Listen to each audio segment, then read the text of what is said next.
Thanks for clicking on the video, and here today at Nerd Mimic, we are going to go over a Dungeons & Dragons storybook. This has the unusual title of Annual 1986. And obviously you can tell from the cover, it features the animated characters from the cartoon series. Now this cartoon series ran from 1983 through 1985, and I'm sure this was created a year later to capitalize on the beloved characters. Now it does have the title annual there, and there's actually a second book in this series, but that's it. There's only 2 books in total. Now, I never saw this growing up in the United States, and the reason why is, well, it was never published in the United States. It has a UK pounds price tag. So this here is, once again, a kid's book, so it's hard to find these in good condition, let alone with the price tag intact, as usually they are clipped off as part of keeping track of inventory or part of the receipt. So on the back here, you can see another depiction of the animated cartoon characters. And yeah, it's a license from TSR and whatnot. And here's the ISBN barcode if you want to search for it. All right, so let's flip it to the front here, and we'll go over every single story in this book and all that is involved in here in 4K. So let's get the book open, and I'm going to film this in 4K so you can take a look along with me. And once again, we'll turn to the first page here, which has a pretty cool depiction of our heroes here, fighting Venger on his nightmare steed. And once again, it has that pound price tag there. All right. So on our table of contents here, we will have a list of our characters, followed by multiple different short stories of various length and degrees. Now, 2 of these are actually interactive choose your own adventures, and they do involve dice rolls and a small inventory system. That was sort of a surprise to me. So I'll show you those mini game books in a bit.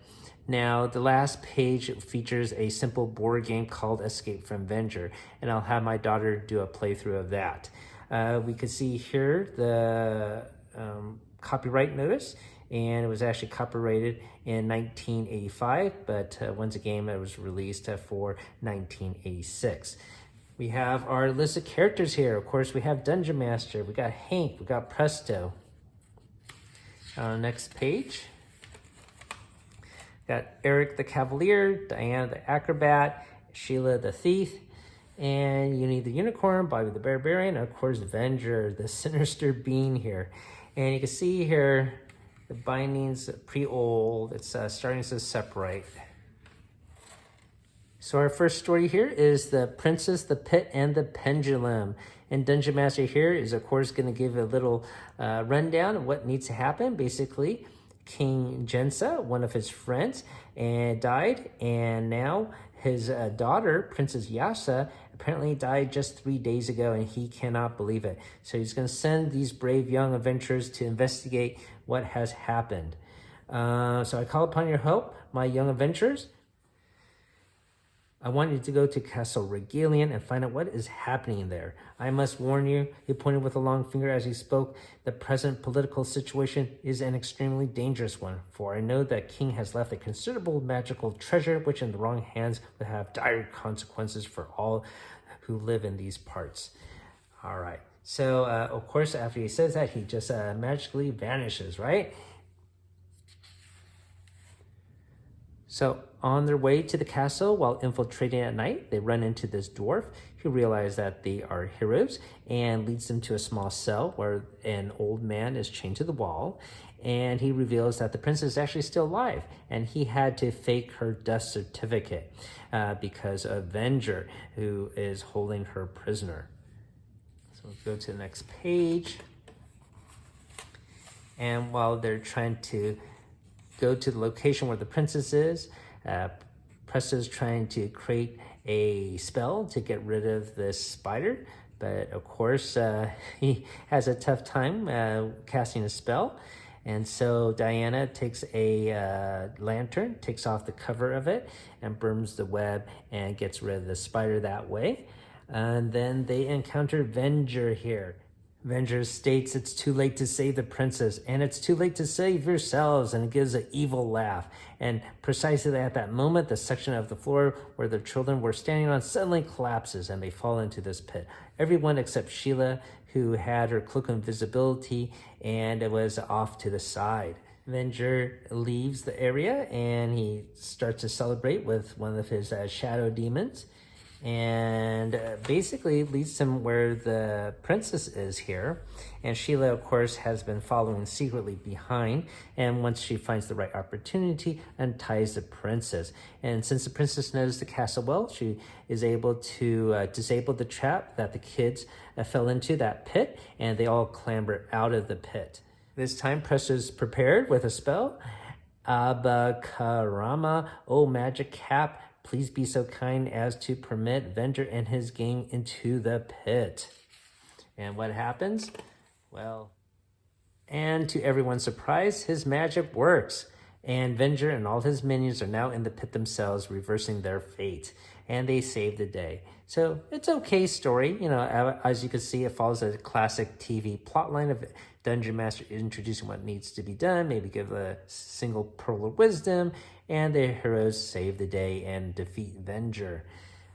So up next, we have our first choose your own adventure. It's called The Quest for the Stolen Sapphire. So here, Venger has stolen a priceless sapphire from an ancient shrine, and Dungeon Master asks you to recover the gem.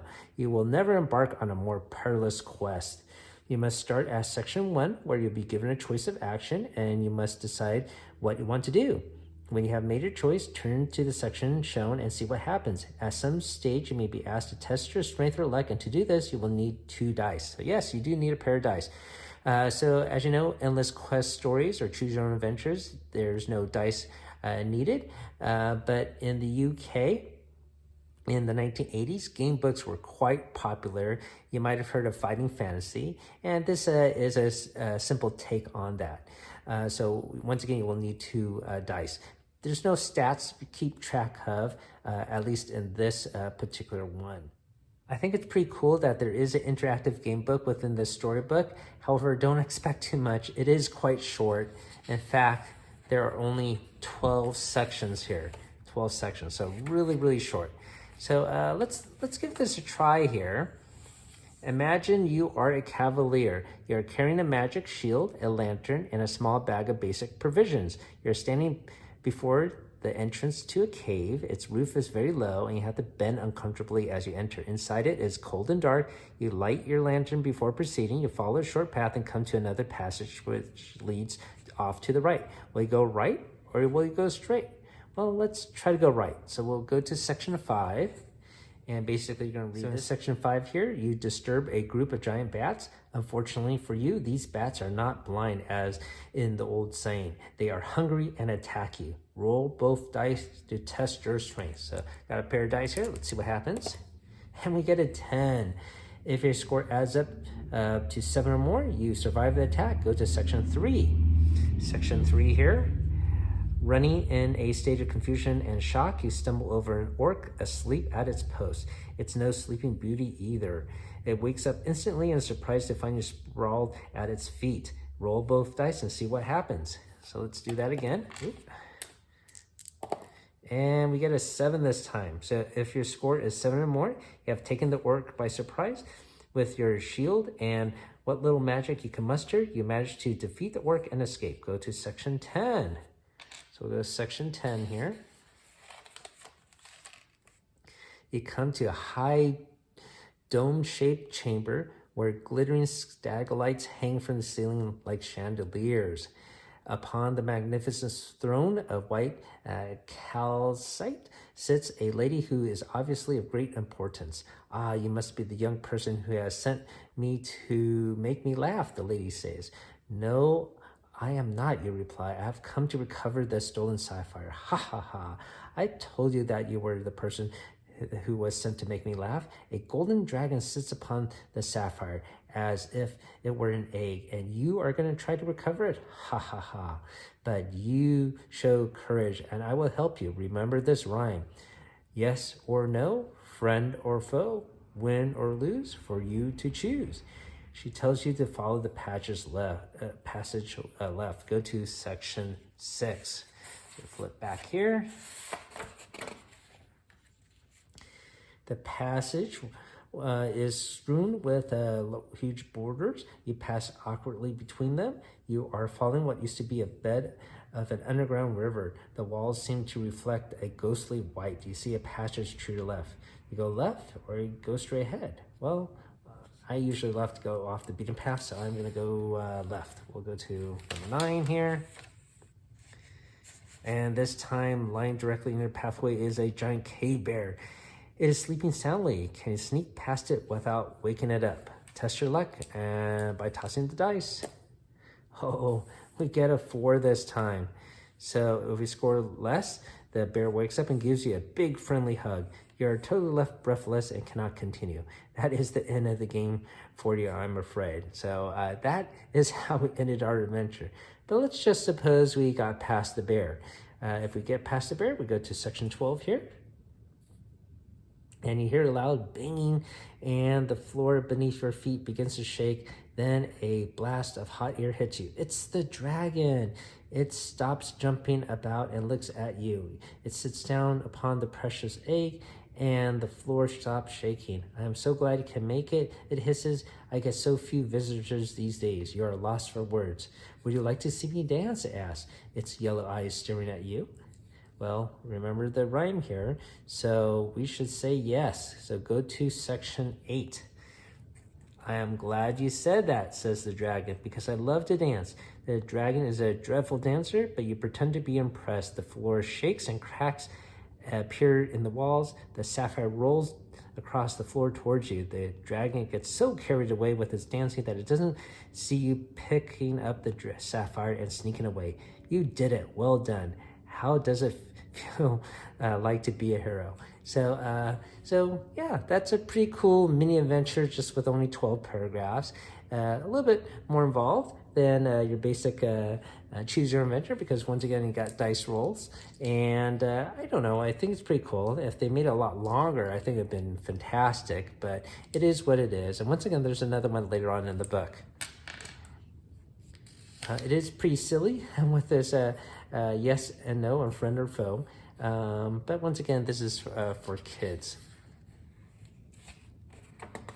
Okay, so the next story we have here is called The Gruesome Goblins. So in this short story, our heroes are in a forest and they're trying to traverse across this area and come across a band of goblins. And they are basically captured. And so our kids here are captured by a group of goblins, and they come across the Goblin King here, who Eric insults with his wise-ass remarks. And the Goblin King sees to give them a little riddle. And for here, he thought for a while and then said lazily, OTTFFSS. What comes next? If you could give me the correct answer when you are brought before me again tomorrow, you and your followers can go free. All right, but if you not, you will die a slow death. All right, so there is a little mini game within this story, and he's wondering what the pattern is. Eric believes the answer will be O, as it's following a pattern of the double letters, and he thinks the next one will be O, but they're not quite sure. And then Dungeon Master shows up. And then he cites a rhyme here. 1 for sorrow, 2 for joy, 3 for girl, 4 for boy, 5 for silver, 6 for gold, 7 for a secret, never to be told. And then before he finishes the rhyme, of course, he disappears. So Bobby continues the nursery rhyme. 8 for wish, 9 for a kiss. And so you could take the first letters of the poem here, and you could guess what the next letters should be. And it will be E, of course, right? And so once they state that the next day to the Goblin King, they are free. So that's a small little short story. Pretty cool. It involves a little mini game there. The next story here is The Circus of Monsters. So in this short story, there's a circus that comes to town, and their prize attraction is going to be this winged Pegasus. While they are there, Uni gets kidnapped, and who kidnaps them? Well, of course, it's going to be the circus group, right? Because they could use a unicorn besides a Pegasus to show off their circus. So they rescue Uni. And how was the leader of the circus able to capture Uni so easily? Well, it turns out the leader is a doppelganger. This is a cool, small little adventure where the doppelganger has fun with the kids and takes their shapes. And eventually, though, of course, the heroes figure it out and able to defeat him. And then they go on a magical ride with the Pegasus. So pretty cool little short story here. Pretty lengthy. The next one is the Minotaur, and this is the second interactive story here. I'm not going to role play through this entire one like the first one, but this one's a little bit longer, as this one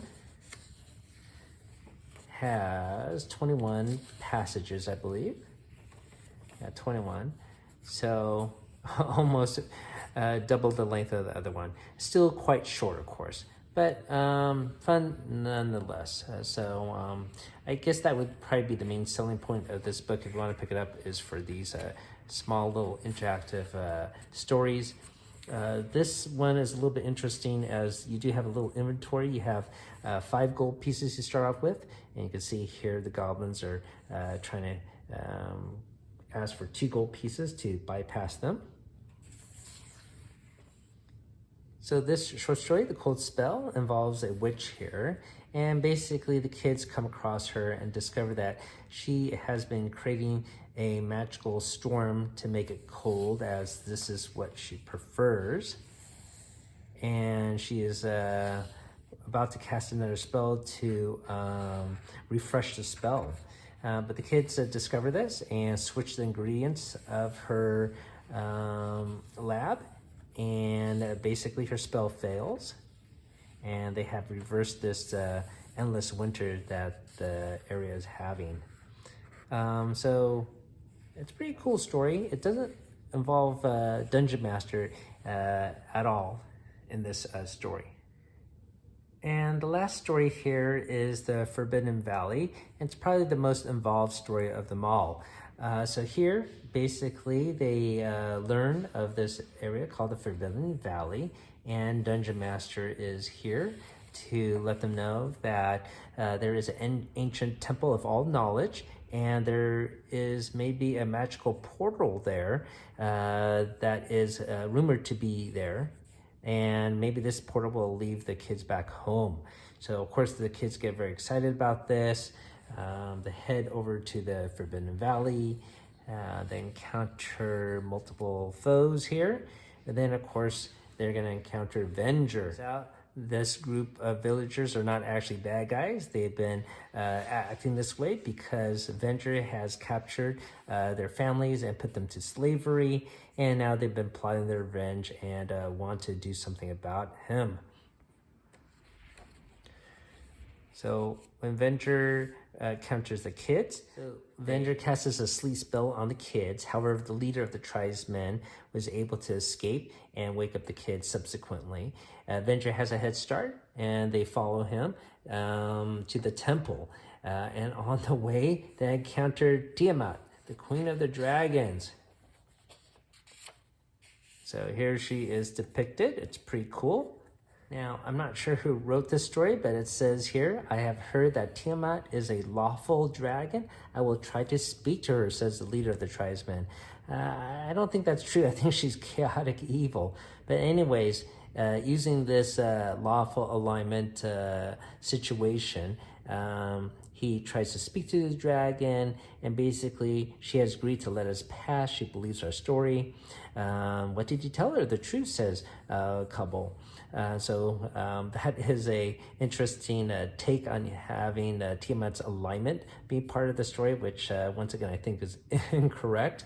But anyways, it's a kid's story. After they pass Tiamat, Dungeon Master shows up again, and he has this jeweled pendant, and he gives it to the kids. And basically it says, this is a pendant what calls strife, basically. You should not misuse it, but then you will start fighting among yourselves. And so the kids come up with this idea of having Sheila holding the pendant. So you can see here, Sheila's going to wear this cursed pendant, and she's going to use her cloak of invisibility, and she's going to sneak into the army camp where Venger and his minions are. And basically, with the power of this cursed pendant, she causes strife, and they come to disarray and never get a chance to enter the temple here, which was their original goal. Diana actually was captured a little bit earlier, and she frees her friend. And so that's the end of the last story. It's probably one of the better ones, involving Tiamat, Dungeon Master, and all the tropes of the animated series here. All right, so that was pretty cool. And at the very end here is our simplistic board game. It is a simple roll and move, and it's just for a solo player. So what do you think about this book so far? There's no credits for the authors of the stories or the artwork, and you can tell there are various different degrees of quality to the story and to the artwork itself. And this board game is really simplistic. I think the biggest thing I like about this are the 2 mini game books. I wish those were fleshed out.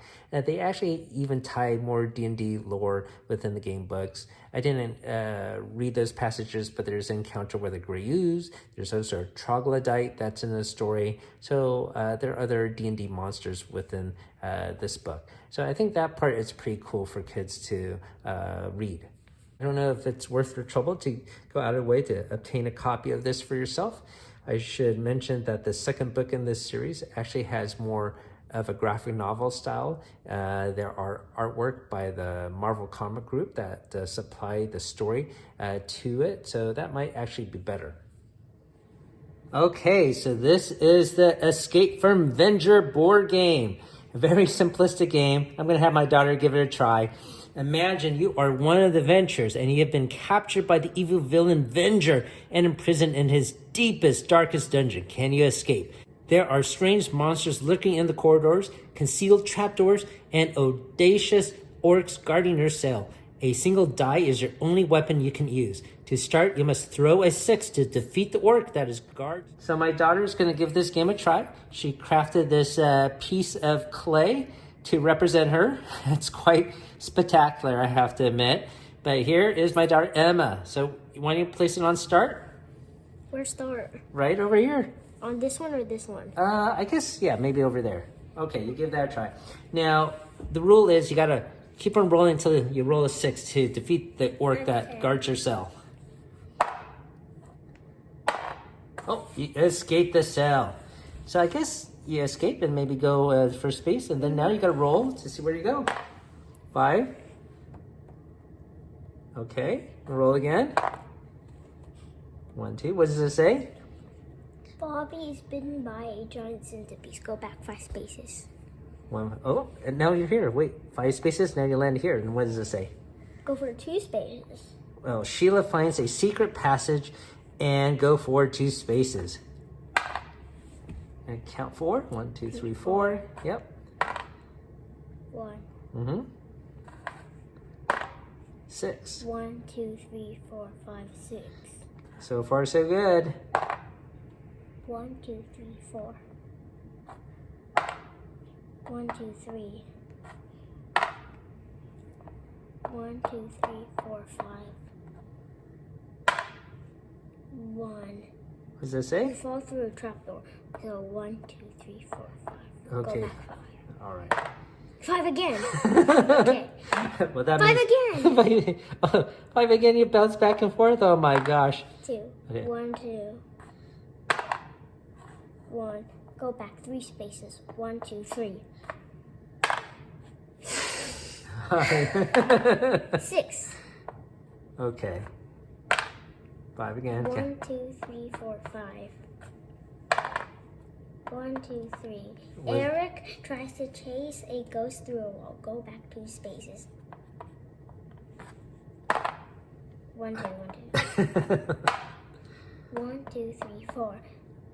Hank finds a magic key. Go for 3 spaces. 1, 2, 3. You fall through a bit. Go back 2 spaces. 1, 2, 3, 4. 1, 2, 3, 4, 5. Good job. All right, so that was Escape from Venger, and you did it, Emma. What do you think about this board game? Simple. It is quite simple, and especially when you landed here and then you kept on rolling 5 and went back and forth. So these games are called roll and move. So you roll and move, a very simplistic kind of game. Well, that's the entire book here. Wait, what? Yeah, this is the entire book. That was see? the last page. I'll show you in a bit. Hang on a second. But I want to thank everyone for watching. Everyone have a great night. Keep on adventuring out there.